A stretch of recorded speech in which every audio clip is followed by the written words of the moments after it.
निरंकार जी। ये जो भाव है मन में हर किसी के, चाहे वो एक थोड़ा अहंकार रूप का भाव होगा तो भी वो बदला जा सकता है, और अहंकार से धीरे धीरे वो नम्रता की यात्रा की जा सकती है। तो बात वही कि भक्तों के संदेश में ये स्वयं को बदलने की जो बात होती है वो क्यों होती है, भक्तों का जीवन संसार के अन्य व्यक्तियों से अलग क्यों होता है, कैसे होता है। तो बात वही कि भक्तों के जीवन में भी वही है, दृष्टि के लिए आँख है, खाने के लिए हाथ हैं, एक सूंघने के लिए नाक है। एक दिन में उतार चढ़ाव उसी प्रकार आएंगे, और उसी तरह जो भक्त श्रेणी के नहीं हैं उनके भी जीवन में ये सब ही है। तो भक्तों ने जो एक बदलाव अपने अंदर लाया वो यही कि इस दुनिया में तो रहते हैं पर दुनिया से अलग होके रहते हैं। तो ये अलग अब कैसे रहना हुआ, ये ब्रह्म ज्ञान द्वारा जब इस परमात्मा को पा लिया, देख लिया, इसके प्यार में एक पूर्णता से खचित हो गए, तो कैसे एक अपने आप को हर पल इस परमात्मा के एहसास में रहने वाला वो भाव भक्तों के जीवन में आ गया। और जैसे एक दुनिया के तो तरह तरह के रंग हैं, भक्तों के जीवन में सिर्फ वो प्यार का रंग चढ़ता है जो इस परमात्मा से हो जाता है इसको देखने के बाद। तो ऐसे भाव से युक्त भक्त अपने जीवन के जब हर पल को जीते हैं तो वो भाव ही बदल जाते हैं, एक नज़रिया बदल जाता है।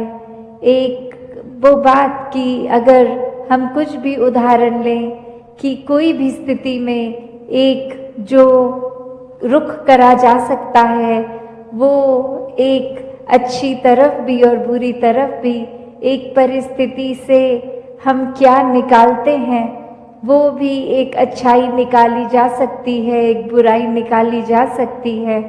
तो भक्तों ने हमेशा वो अच्छाई की ओर ही रुख करना सिखाया है कि परिस्थिति अगर इस परमात्मा ने दी है तो अच्छी ही होगी। एक अगर उस परिस्थिति को अच्छा नहीं समझ रहे हम तो वो हमारी कमी है। इस परमात्मा ने तो पूर्ण किया है इस परिस्थिति को भी। जब इस परमात्मा ने हमको जो कुछ दिया वो परमात्मा का जो दान है, तो ये परमात्मा जहाँ पूरा है तो परमात्मा की दी हुई हर परिस्थिति भी पूर्ण है। फर्क सिर्फ हमारे नज़रिए का होता है कि उसको हम किस तरह देख रहे हैं, उस परिस्थिति में से हम निचोड़ क्या निकाल रहे हैं, उससे सिखलाई क्या निकाल रहे हैं। क्या हम सिर्फ हमारे अनुसार कुछ नहीं हुआ तो उसके वजह से इस परमात्मा को ही कोस रहे हैं, या ये भी मान रहे हैं कि ये ही हमारे लिए बेस्ट है और कैसे इसमें वरदान छुपा हुआ है। तो एक ये नज़रिया भक्तों ने हमेशा से जो जिया कि आध्यात्मिक पहलू अपना हर किसी ने जहाँ एक बहुत ही उस नज़रिए का बनाना है कि जीवन में ये शरीर मिला है, ये मटीरियलिस्टिक वस्तुएं मिली हैं, घर बार रिश्तेदारी बहुत कुछ मिला है, तो क्या इसी में पूरा समय रहकर इस परमात्मा के लिए समय नहीं निकालना, या फिर एक चुनाव अपना है कि इस परमात्मा के प्यार के रंग में ऐसे रंगे जाएं कि कोई दुनियावी रंग फिर छू नहीं सकता। ये पक्के का रंग, ये एक हर समय रहने वाला रंग, और इस रंग को जिसने भी अपने ऊपर लगाया वो हमेशा के लिए आनंदित हो गए। एक जीवन हर समय के लिए झूम झूम के जिया गया। और वो फिर बात कि भक्तों के जीवन में भी विपरीत परिस्थितियां आईं तो भी उन्होंने कभी इस परमात्मा से विश्वास नहीं तोड़ा, तो बात वही कि परमात्मा के प्यार में जो रंग जाते हैं वो खुद ब खुद बदल जाते हैं। एक सामाजिक रूप से चाहे रहन सहन वैसा ही रहेगा जैसे ये परमात्मा के प्यार से पहले का था, वो एक शक्ल आकार सब सेम रहेगा, सिर्फ और सिर्फ जो बदला जाएगा वो मन के भाव बदलते हैं। तो ऐसा ही बदलाव हर किसी के जीवन में मुबारक बदलाव होता है कि ये एक संसार में जितने भी अलग अलग प्रकार के चाहे इंसानों के साथ मुलाकात होनी और वो एक अलग अलग कल्चर बैकग्राउंड, दिखने में अलग, खान पान अलग, सब तरह से वो एक डाइवर्सिटी रूप और कैसे वो होने के बावजूद भी सब परमात्मा के साथ जो एकत्व के बंधन में हैं, तो हर एक को एक दूसरे में परमात्मा ही नजर आता है। और कैसे फिर एक ये एकत्व ही दिल पे हर समय का, और उससे फिर कोई किसी में फर्क नहीं दिखता, कोई ऊंच नीच जाति पाति प्रांति कुछ भी फर्क नहीं, सब अपने हैं, सब ही पूजनीय हैं। तो कैसे ये परमात्मा का वास तो पूरी सृष्टि के कण कण में है और वहीं जो हर किसी में भी, और यही परमात्मा को देखना ब्रह्म ज्ञान है कि इस परमात्मा को जब हर समय के लिए ये दिखाई देगा कि हर जगह ही मौजूद है, तो फिर एक जहाँ अपनी भी चेतनता जाग उठेगी, एक जो सच्ची दात है जो भक्तों ने युगों युगों से समझाई है कि दुनिया भी एक दौलत तो आज है कल नहीं, इसने बदल जाना है, एक माया का रूप बदल जाना है, घर परिवार सोसाइटी सब बदल जाएगा, पर सिर्फ और सिर्फ एक चीज़ जो अपनी जगह में कायम दायम शुरू से थी, अभी भी है और ये संसार खत्म होने पे भी रह जाएगी, तो वो बस ये परमात्मा, ये निराकार है। तो इस निराकार को पहचान के जीवन में जहाँ फिर वो समझ भी आ जाती है कि जो कुछ इस निराकार ने दिया है उसका सदुपयोग ही करना है, किसी के नुकसान का कारण अपने आप को या किसी वस्तु को नहीं बनाना, मन में भाव हर किसी के लिए एक शुद्ध विचार रखते हुए हर किसी के लिए फिर वो मन से एक दुआ अरदास कि ये जहाँ किसी के दिन घर में जीवन में एक स्वास्थ्य रूप किसी भी तरह का एक नुकसान हो रहा है, तो वो भी एक भक्तों का दिल तो इस तरह पिघलता है, किसी को देखकर ठीक नहीं है तो उनसे ज़्यादा उनका दर्द भक्त समझते हैं। तो कैसे ऐसे वाले जीवन को मुबारकबाद जीवन कहा जाता है।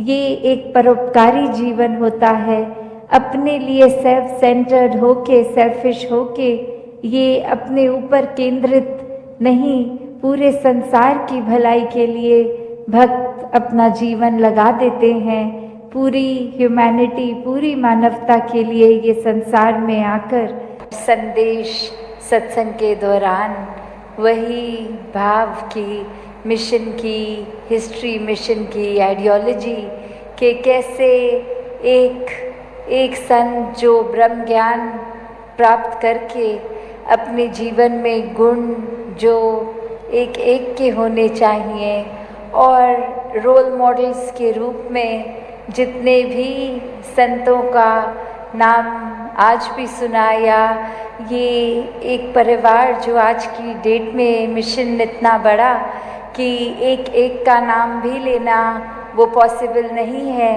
सब अपने आप में पूर्ण संत किस तरह एक भाव मन में इस निरंकार की याद रखते हुए, सेवा का भाव लेते हुए, समर्पित अपना मन लेते हुए एक जीवन को जो एक पल पल में किस तरह इस दातार को ही समर्पित अर्पित होते हुए अपने मन को जो जी रहे हैं, और किस तरह चाहे वो जगत माता जी का नाम लिया गया, शहंशाह जी का लिया गया, और किस तरह राजमाता जी, माता सविंदर जी, हर एक एक जिस तरह भी नाम हमने चाहे सुने हो, सद्गुरुओं के भी आज लिए गए और संतों के भी उनके साथ ही लिए गए, कि ये भाव मन में, कि ये दृष्टि जब ब्रह्म ज्ञान की एक जीवन में आ जाती है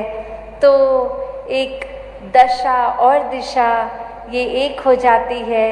जब इस एक को जान लेते हैं, इसी की ओर, इस दातार, इस निरंकार के तरफ मुख रख के मुख उजला जब हो जाता है तो पल पल में ये ब्रह्म ज्ञान जिया जाता है।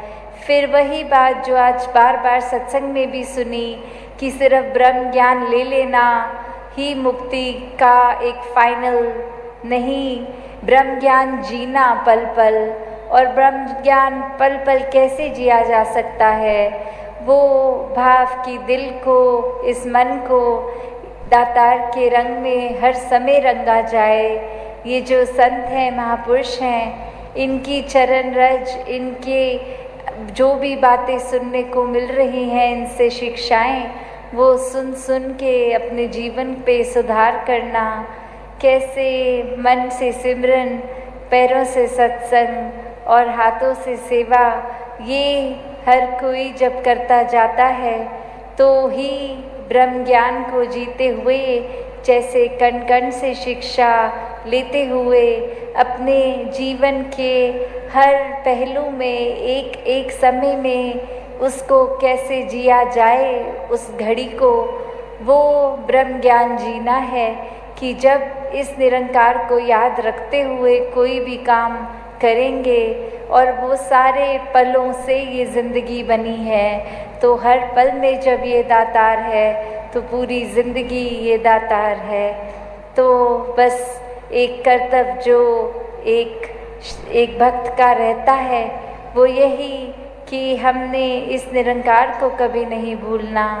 एक इंसान का मिलन, ये शरीर से उठकर ये जो आत्मा शरीर में बसती है, इस परमात्मा की अंश, इसका जब असली घर मिल जाता है, एक पता चल जाता है आत्मा को कि हम इस निराकार से ही आए हैं, इसी में रहना है, कि कैसे जब हम पल पल जीते जी ये मुक्त अवस्था में रहेंगे, सब कुछ इस दातार के ऊपर छोड़कर, ये अपने आप को डूअर ना मानते हुए, निराकार को ही कर्ता मानते हुए, इसकी हर रज़ा को खुशी खुशी सद्वचन करते हुए जब जीवन जिया जाता है तो वो एक आज़ाद जीवन, एक ये जीते जी जो दासी अक्सर कहती है कि जीते जी ब्रह्मलीन होने की अवस्था, कि जो इस संसार में चैन से जी गया, वो ही ये यात्रा पूरी होने के बाद एक चैन से अपनी आंखें बंद करके मृत्यु प्राप्त कर ले। कि जब हर पल में ये दातार जीवन के याद है तो फिर स्वाभाविक ही है कि अंतिम घड़ी तक इस दातार ने याद रहना है कि ये परमात्मा जिसने पूरे ब्रह्मांड की रचना की है, और वही ये इंसानी रूप हमें भी मिला, और कैसे इस इंसानी जीवन में जीते जी इस परमात्मा की प्राप्ति कर लेंगे तो अपना असली निज रूप पता चलेगा कि ये ही परमात्मा जो ब्रह्मांड के हर कोने में उपस्थित है, कैसे हमारे अंदर भी आत्मा इसी की एक अंश, और जीते जी जहाँ एक संसार में ये रिस्पॉन्सिबिलिटीज़ घर परिवार समाज की है, उसको पूरा करते जाना है, पर उसमें ही इतना खचित नहीं हो जाना कि आगे एक परमात्मा के लिए ये समय निकाल नहीं सके, एक मन इतना उलझ जाए बीते कल में या आने वाले कल में कि इस समय की जो एक इम्पोर्टेंस है, एक कीमत है, वो ही एक ये करंट इस समय का चलता हुआ ये पल, इसको ही एक बिगाड़ दें, व्यर्थ कर दें। तो हर समय जहाँ एक परमात्मा को याद करना कोई किताबी बात नहीं है। ये हर समय में देखा जाए, हर युग में अभी भी ये महात्मा यही संदेश देते हैं कि चाहे कोई भी काम कर रहे हों, ये मन परमात्मा में लगा रहे तो ही जीवन के उस पल के, उस क्षण के मोल को एक जिया जा सकता है, पूरी तरह से वो पल जिया जा सकता है। तो ऐसा ही जीवन जीने के लिए भक्तों ने युगों युगों से संदेश दिया कि मानवीयता को मन में रखकर एक परमात्मा के एहसास में पल पल रहा जाए तो ही एक असली मनुष्य बनने के एक हकदार हैं हम। एक जीवन वो वाकई ही मनुष्य का जी रहे हैं। सिर्फ शरीर की जीने को ही एक मानवीय जीवन नहीं कहा जा सकता। मानवीय गुणों पे जो जीवन है वो ही एक मानवीय जीवन है। तो ऐसे ही करुणा, दयालुता, प्यार, प्रीत, नम्रता, एक विशाल हृदय बना के सबके अंदर अपनत्व का भाव जब होगा तो ही इस परमात्मा की हर इंसान को हम उतना ही श्रेष्ठ मानेंगे जितना एक स्वयं के लिए अपने मन के भाव होते हैं। एक प्राथमिकता जहाँ मन करता है कि अपनी ही बातों को, अपने आप को ही हर पल हर चीज़ का श्रेय मिले। पर जब ये पता लग जाता है कि इस परमात्मा ने ही बल बख्शा तो कोई कार्य हो पाया, तो ये फिर जब श्रेय परमात्मा को दिया जाता है तो जीवन एक वाकई ही सफल जीवन बन जाता है। ये मन से भेदभाव खत्म हो जाते हैं। ये संसारिक रूप में पैदाइश जिस भी जगह पे हुई, जिस भी घर में हुई, उससे एक नफरत का कारण नहीं बनता। जाति पाति, बोली भाषा, खाने पीने का, फिर ये एक पहनावे का एक रूप जो है, जैसा जिसके जीवन में जैसे भी वो जीना चाहें, वो एक स्वीकार करना, एक मन में उनको हर पल प्यार ही देना, नफरत नहीं करनी। हर कोई हमसे अलग दिखता है, अलग तरह से जीवन जीता है, पर इसका मतलब ये नहीं कि हम श्रेष्ठ हैं। उनको जीवन जिस तरह जीना है उस तरह से वो श्रेष्ठता नहीं ले सकते। हरगिज़ ऐसा नहीं है। हर कोई ही इस परमात्मा का बनाया श्रेष्ठ है। तो ऐसे ही अपने जीवन में जहाँ निराकार को एक प्राथमिकता देंगे, एक ये बात समझ आती रहेगी कि जब इस परमात्मा से प्यार हो गया, ये प्रेमा भक्ति की ओर जीवन चला गया, तो फिर ये परमात्मा की बनाई रचना सबसे ही उतना प्यार होता है। फिर अगर हम नेचर की भी बात करते हैं कि क्यों फिर एक हरगिज़ मन गंदगी भी फैलाने को एक पता लगता है कि कूड़ा है तो कचरा एक कहाँ डालना है, फैलाना नहीं है। एक वृक्ष को लगाना है, काटना नहीं है। कैसे एक जीवन के हर पहलू पे फिर एक वो बात आ जाती है कि जब ये प्यार इस कादर से, तो इसकी कुदरत से भी उतना ही प्यार। एक मन में भी फिर प्यार हर किसी के मन तक नफरतों की दीवारों को गिराकर जब जब इस निराकार के आश्रय मन को लगाएंगे, ये मन और सुनहरा होता जाएगा, ये जीवन और सुनहरा होता जाएगा। ये विकास तो मनों में, जीवन में इस प्यार से ही आना है, परमात्मा को एहसास से ही आना है। तो ऐसे ही विकास से भरे जीवन को हर कोई जीता जाए। एक यहाँ वो भी जिक्र हो रहा है कि हम यमुना के किनारे बैठे हैं, तो भाव वही कि अगर हम ऊपर से जाएंगे, कोई नदी एक बहती देखते हैं, तो एक ये नज़र आता है कि ये एक छोर है, ये दूसरा छोर है, और इसके बीच ये बहता पानी, बस यही सीमित रूप है इस नदी का। जो आंखें सिर्फ एक छोटे दायरे में देखेंगी उसको तो यही दिखेगा, और वहीं एक जैसे एक विशालता का जिक्र हो रहा है कि वही अपने हम विजन को, अपनी ये दृष्टि को और विशाल करें तो समझ आता है कि सिर्फ वो नदी का सीमित सा ठहरा हुआ पानी ही पूरी एक चीज़ नहीं है। ये नदियों ने जाकर समुद्र में मिलना है, और ये छोटे सीमित से उठकर कितनी एक असीम रूप ये पानी का, वो असली रूप। उसी प्रकार हम अपने जीवन को भी अगर देखते हैं कि एक जीवन और मौत, दो छोर और बीच की जी गई ये जिंदगी, इस जीवन को इस तरह जीने से ये सीमित दृष्टि एक अपने अंदर कि बस यही एक रूप नहीं है हमारा, ये अस्तित्व नहीं है। ये शरीर जो है ये चाहे कितने साल की भी जिंदगी ले, असली असीम रूप तो ये परमात्मा से जुड़ के इस आत्मा का बनेगा। शरीर तो जीवन के कुछ साल जीकर समाप्त हो जाएगा, पर ये आत्मा के लिए ये शरीर जो मिला है कि जीते जी परमात्मा को जान लेते हैं जो, वो फिर एक शरीर खत्म होने पे भी अपना असीम रूप ये निराकार से जुड़ जाते हैं।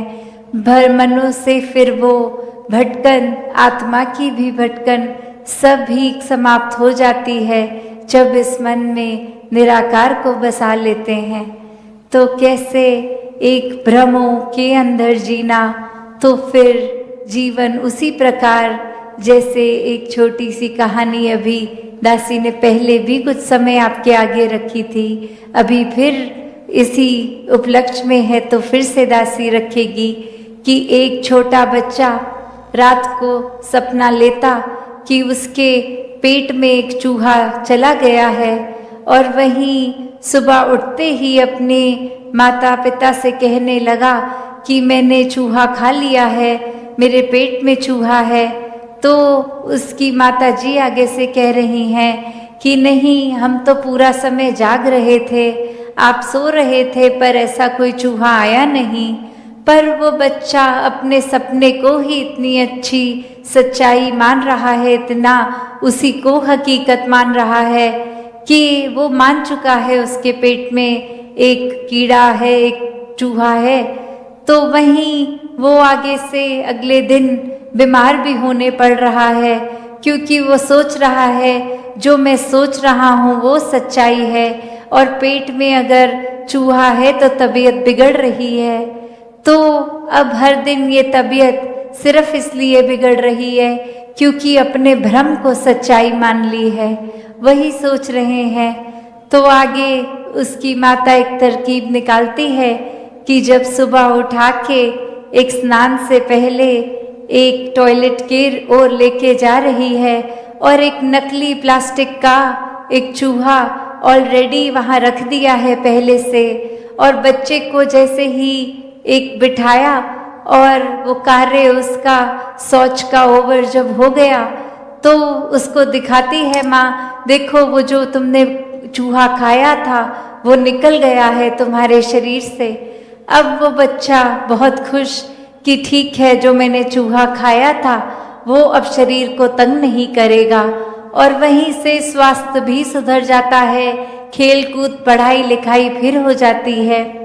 तो बात क्या, सिर्फ एक भ्रम को दूर किया गया।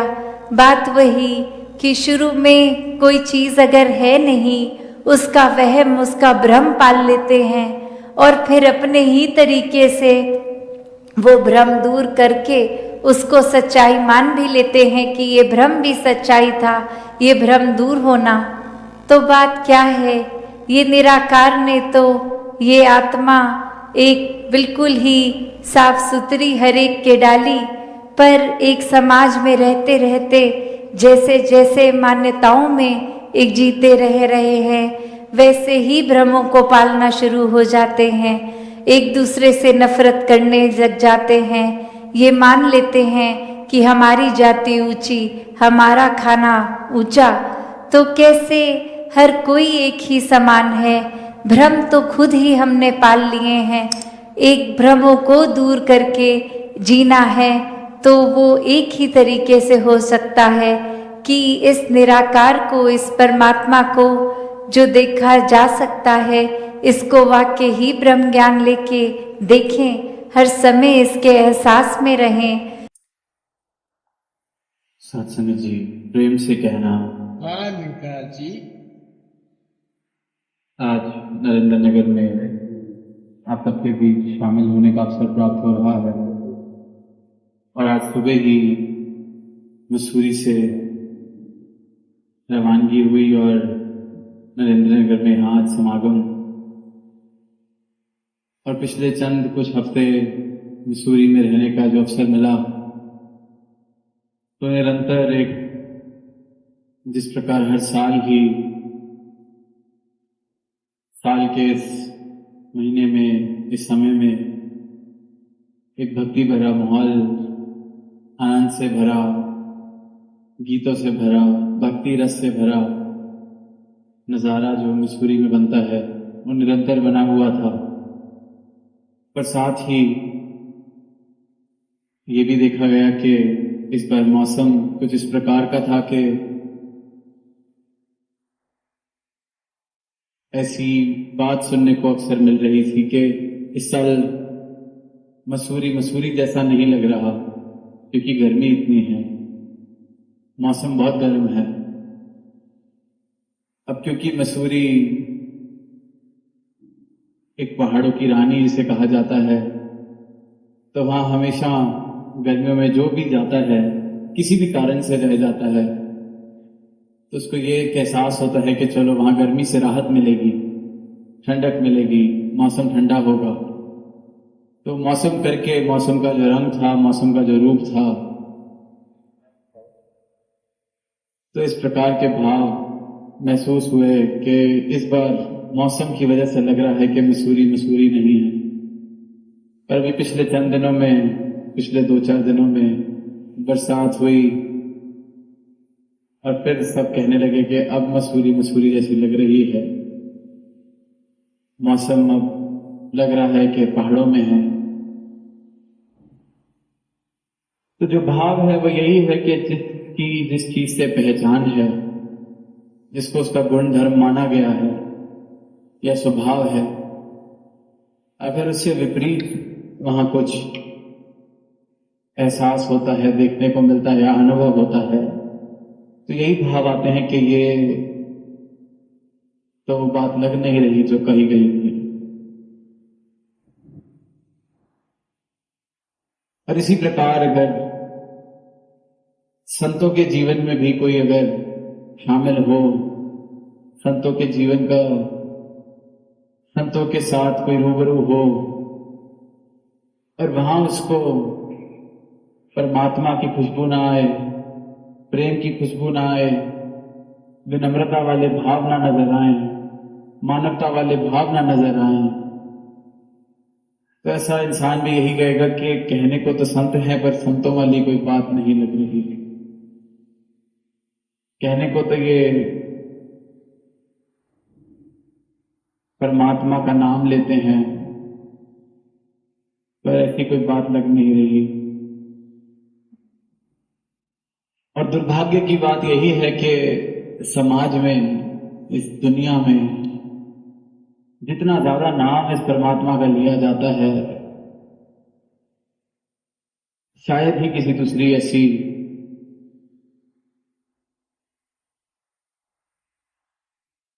दूसरे किसी ऐसे संदर्भ में इतनी बात या इतनी चर्चा या इतना जप जिसे किया जाता होगा। पर जिस प्रकार के कर्म इंसान के रहे हैं, मानव के रहे हैं, कि वो जो बात के बगल में छुरी मुंह में राम राम, कि जब तो भगवान का नाम रहे हैं, बात तो धर्म की कर रहे हैं, पर जब नजदीक से देखे हैं वो जीवन, तो लगता है कि भगवान तो दूर, ये तो भी इंसान कहलाने लायक भी काबिल नहीं है। क्योंकि कर्म नहीं बात से मेल खाते। बातें तो धर्म की, पर कर्म में कोई ऐसी बात नहीं, क्योंकि धर्म की पहचान ही नहीं है। धर्म है क्या? ये सिर्फ अनुमान, ये सिर्फ जो पीछे से चलता आ रहा है उसी को अपना सच, अपना धर्म, अपना भगवान मान के भगवान के बंटवारे कर लिए गए हैं, परमात्मा के बंटवारे कर दिए गए हैं। आपस में इस बात की प्रतियोगिता शुरू हो गई है कि कौन सा धर्म श्रेष्ठ है, कौन सा धर्म उत्तम है। ये भूल ही गए कि धर्म है क्या, कहा किसे जाता है, कि कहां जिस धर्म को स्थापित करने के लिए ये परमात्मा खुद साकार रूप में आता है, मानव को मानव से जोड़ने के लिए, कहां उसी नाम को हमने दीवारों का कारण बना लिया है, एक दूसरे से वैर का कारण बना लिया है। ये हालत मानव ने अपनी कर ली है, और इसलिए फिर जो नजदीक से ऐसी चीजें देखते हैं वो कहते हैं कि बात तो ठीक है, पर कोई ऐसी परमात्मा वाली या इंसानों वाली बात नहीं लग रही, मसूरी वाली बात नहीं लग रही। और फिर ये जो ठंडक बरसती है, जो ये बारिश का दास ने जिक्र किया, जो 3-4 दिन पहले बरसात हुई, और फिर ये ठंडक, और फिर वही जो ज़बां कह रही थी कि इस बार कुछ मौसम मसूरी जैसा नहीं लग रहा है, वही ज़बां कहने लगी कि अब लग रहा है कि मसूरी आए हैं। तो इसी प्रकार इस अंधकार में भी, इस अज्ञानता भरे जीवन में भी इस ज्ञान की रोशनी की जरूरत है। ये धर्म के नाम पर अपनी अपनी समझ के हिसाब से जिन राहों पे इंसान चल पड़ा है, जिन कर्मों को करने उतर पड़ा है, मानव एक दूसरे का दुश्मन बन बैठा है। अब ऐसी तपती जलती गर्मी में भी प्रेम की, भक्ति की ठंड ये सदगुरु बरसाते हैं अपने ब्रह्म ज्ञान से।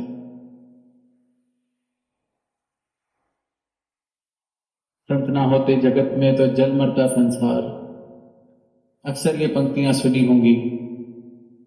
और यही बात है कि संसार में मानव एक दूसरे को जलाने को तैयार है, एक दूसरे को नीचा दिखाने को तैयार है।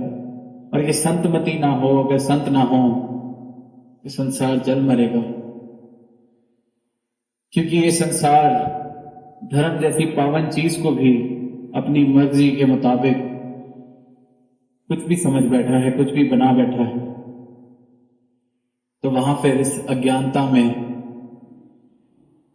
जहां जीवन जिए जा रहे हैं, लाखों करोड़ों जीवन अज्ञानता में जिए जा रहे हैं, सैकड़ों जीवन इस अज्ञानता की वजह से बर्बाद किए जा रहे हैं, वहां ये आवाज देनी और भी ज्यादा जरूरी हो जाती है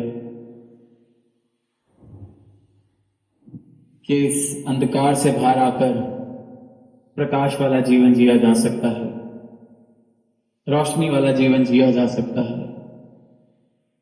ये धर्म है क्या, इसे वाकई ही जाना जा सकता है। सच्चा धर्म जिसने जीवन में पा लिया वो फिर कभी अपने जीवन में दीवारें नहीं खड़ी कर सकता, क्योंकि जो सही मायनों में धर्म समझ गया वो समझ जाता है कि धर्म सिर्फ और सिर्फ जोड़ सकता है। तोड़ती तो अज्ञानता है, तोड़ता तो अहंकार है। एक धर्म, ये एक परमात्मा को जान लेना है।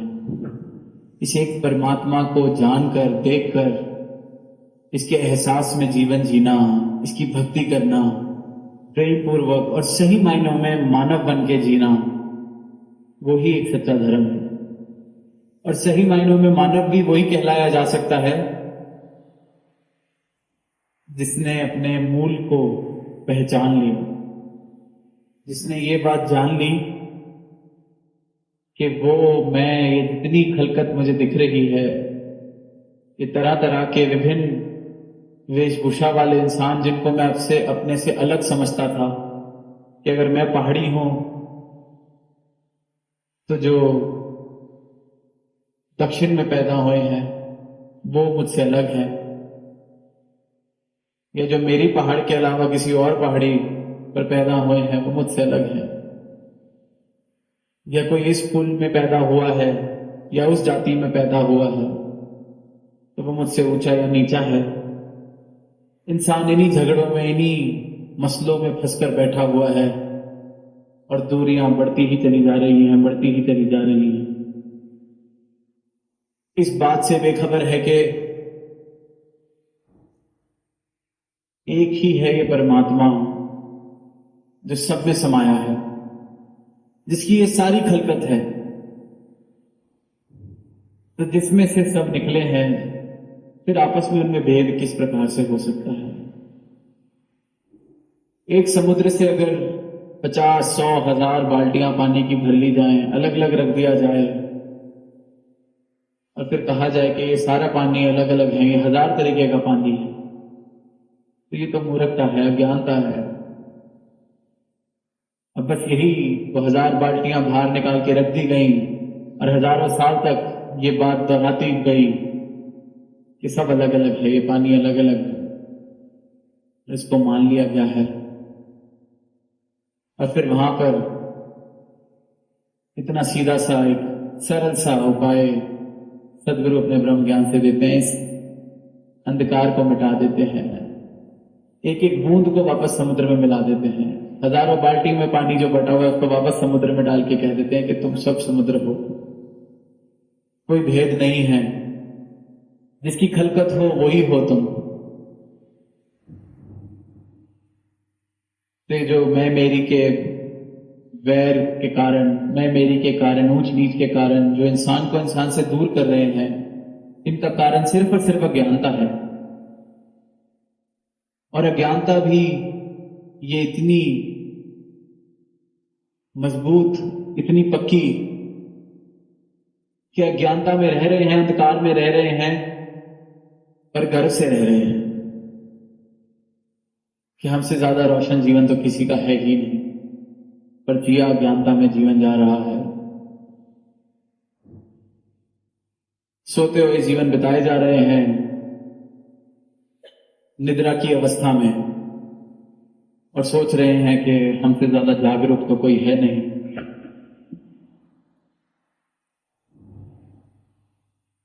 स्वप्न, सपने सजाए जा रहे हैं, सपनों में ही जिया जा रहा है, पर लग रहा है कि हमसे उत्तम जीवन किसी का है ही नहीं।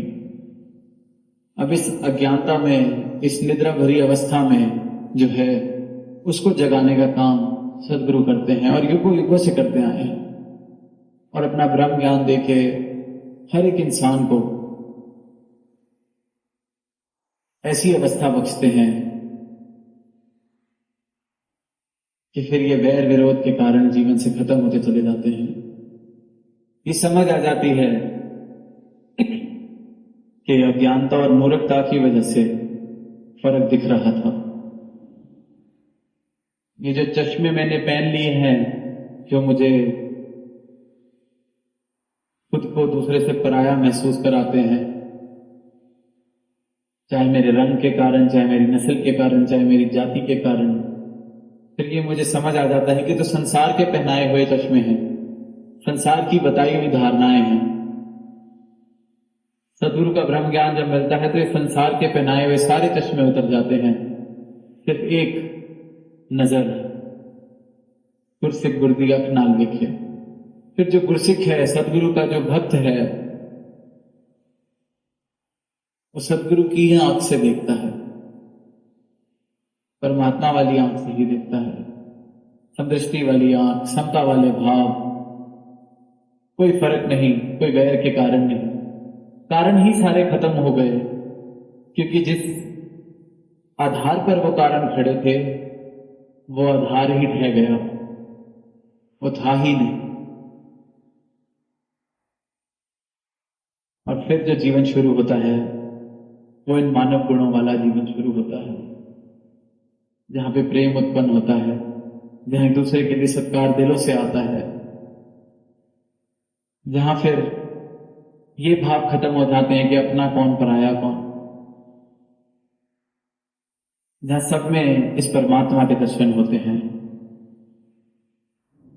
और फिर हर रिश्ता सुनहरा होता चला जाता है, संसार का रूप सुंदर होता चला जाता है। और यही एक आवाज हर धर्म ग्रंथ में दी गई है। हर पीर पैगंबर वली अवतार ने यही आवाज दी है कि इस अंधकार से प्रकाश की ओर अपने जीवन को लेकर आया जाए। ये निद्रा की अवस्था से उठकर एक जागता हुआ जीवन जिया जाए, जागरूक जीवन जिया जाए, मिथ्या से हटकर सत्य वाला जीवन जिया जाए।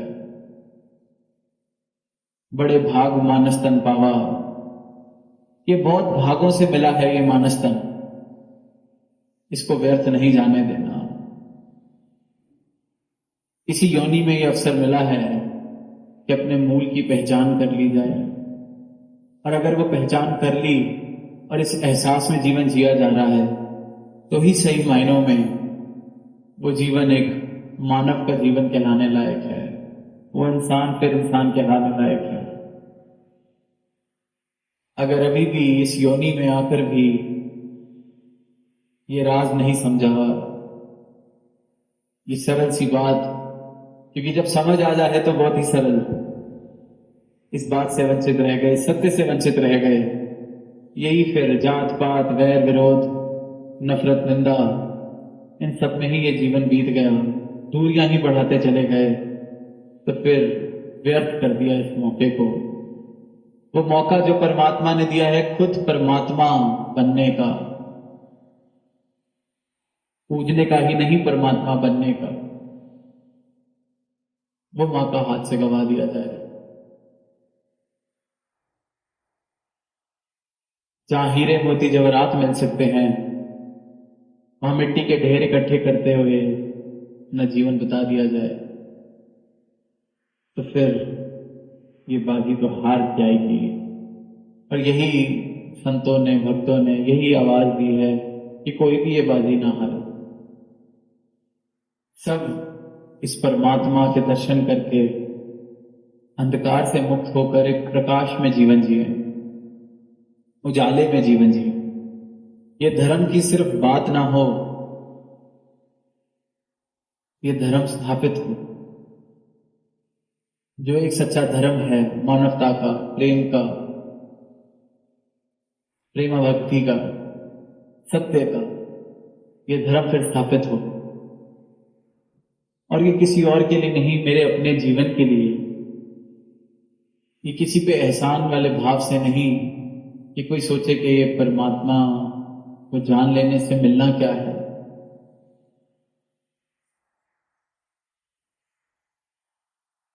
ये तो वो बात है कि एक बूंद का अस्तित्व है मेरा, मुझे कोई कहे कि तुम सागर बन सकते हो और मैं बोलूं कि सागर बनने की जरूरत क्या है। तो वो बूंद जो सागर में मिलना चाहती है वो अपने लिए ही मिलना चाहती है। इसी प्रकार एक एक रूह, एक एक आत्मा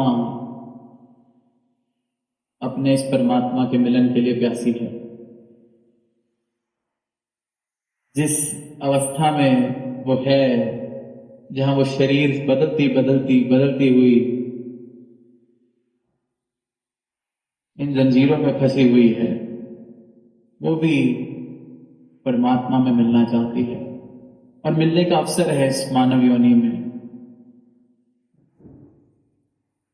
तो इस दातार का सिर्फ नाम ही ना लिया जाए, इसके दर्शन किए जाएं, इसके दर्शन करके फिर इसकी भक्ति की जाए, आराधना की जाए, पूजा की जाए, अंग संग हर पल में इसका एहसास जीवन में बसाकर ये जीवन जिया जाए तो वाकई जीवन सही मायनों में सार्थक कहलाया जाएगा। वरना जितने भी दिन, जितने भी साल, जितने भी दिन के घंटे मालाएं फेर ली जाएं, जब कर लिए जाएं, तब कर लिए जाएं, वो ज्यादा उपयोगी नहीं अगर मंजिल तक नहीं पहुंच पाए अंत तक। ये तो वही बात हो गई कि तैयारी करते रहे हर तरीके से तैयारी करते रहे, पर हासिल कुछ भी नहीं हुआ।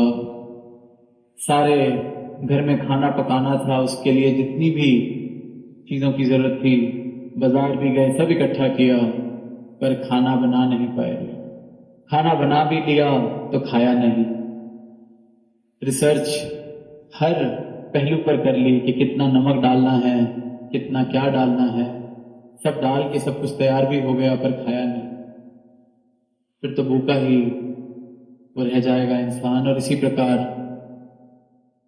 ये सब मुबारक है जब तब त्याग, पर मुबारक वो तभी बन सकते हैं जब मूल तक पहुंच गए, मंजिल तक पहुंच गए। और मंजिल पर पहुंच के ये एहसास हो जाता है कि ये तो हर पल मेरे साथ ही था, मेरे पास ही था। जब तब त्याग ना भी करता, कृपा तो सिर्फ सदगुरु की चाहिए, इशारा तो सिर्फ सदगुरु का चाहिए था। तो जीवन अंधकार से प्रकाश की ओर हर एक जीवन आ सकता है। हर एक इंसान ये जो एक बोझ उठाकर अपना जीवन व्यतीत कर रहा है, वो एक ऐसी अवस्था में भी जीवन व्यतीत कर सकता है जहां वो सारे बोझ हट जाते हैं, क्योंकि अपनी होंद से मैं इनकार कर देता हूं, क्योंकि मुझे मेरा मूल रूप समझ आ जाता है कि मैं हूं क्या। और यही कृपा, यही अनुकंपा करने सदगुरु धरा पर आते हैं। और आज भी यही संदेश, यही भाव एक एक संत ने इस मंच से दिए कि रब के दर्शन करके अपने जीवन को मुबारक बना लिया जाए। अगर इंसानी रूप में आए हैं तो वाकई हमारे कर्म भी, हमारे बोल भी, हमारा जीवन भी इंसानों वाला हो जाए। हमसे मिलकर कोई ये ना है कहे कि इंसानों वाली बात नहीं लगती। शरीर तो जरूर इंसान का है, पर कर्म हैवानी वाले, हैवानियत वाले। तो ये सारी धरती, सारे का सारा संसार बहुत मुबारक बन सकता है अगर अज्ञानता का अंधकार मिटा दिया जाए। और अंधकार जितना भी पुराना हो जाए, सालों साल से कोई घर बिल्कुल अंधकार में हो, बिल्कुल अंधेरा हो वहां पर, तो सालों साल नहीं लगते उसको रोशन करने के लिए। सिर्फ एक क्षण में एक दिया जला दिया जाए, एक मोमबत्ती जला दी जाए, एक क्षण में वो सालों साल का अंधेरा एक क्षण में मिट सकता है। तो इस बात से कोई फर्क नहीं पड़ता कि कितने वर्ष, कितने उम्रें किस प्रकार से बिता दी गई हैं। सिर्फ और सिर्फ एक क्षण सतगुरु की अनुकंपा का, क्षण विच राम मिला देवे, एक क्षण में राम मेरी झोली में सतगुरु डाल देते हैं। तो ये अंधकार से जीवन जिए जा रहे हैं, सबके सब रोशन हो सकते हैं। यही पैगाम सदगुरु और सदगुरु के संत अपने जीवन से देते हैं। सारी मानवता के लिए ये पैगाम है कि ये कुछ सीमित लोगों के लिए रोशनी नहीं आई है सत्य की, सारे ही संसार के लिए। और सारा ही संसार रोशन होकर एक मानव परिवार की तरह एक सुंदर तरीके से इस धरा पर जिए, एक सुंदर नजारा बनता चला जाए। दातार से यही अरदास है, प्रेम से कहना।